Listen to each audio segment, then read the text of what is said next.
All right. All right, going back to grade school. We all learned in grade school about the 4 food groups, right? And then as American adults, we learned what the real 4 food groups are. Salt, sugar, grease, and alcohol. Now, I never would have guessed that I would end up doing a PhD thesis on these things. But it ends up it actually had. See, I work in sustainability, in catalysts, green chemistry, and some of these 4 food groups too.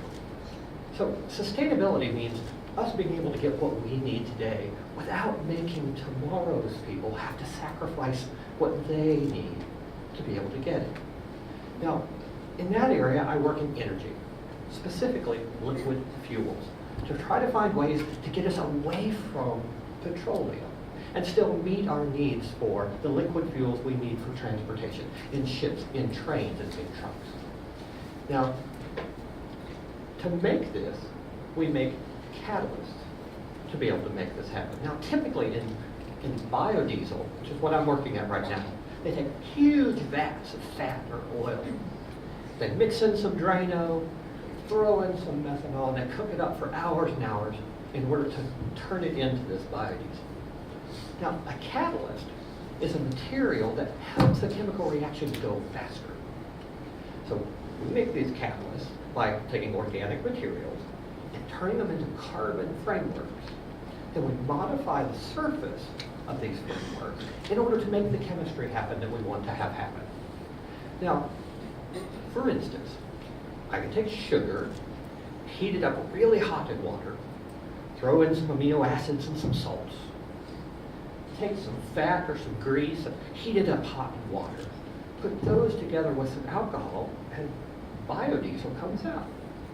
Now, in my research, I've made a continuous flow system. And this continuous flow system says, I just take these fatty acids, put them together with the alcohols, run it past the catalyst, and biodiesel comes out the top. Now, one of the tricks about the catalyst is to be able to find one that's got a huge surface area. Because the more surface area we have, the more likely these chemical reactions are going to happen. And we found a material that has an insane surface area. Recycled tires. You can cook these up and make small particles with such porosity that 4 grams of this material, about enough to fill a marshmallow, has about the same surface area of 2 football fields, including the end zones.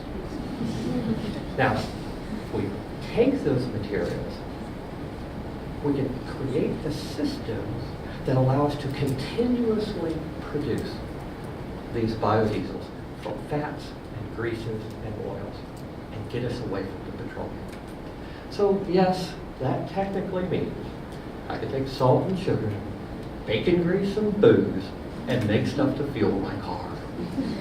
But with this research, we can actually create systems that are going to help us change the world.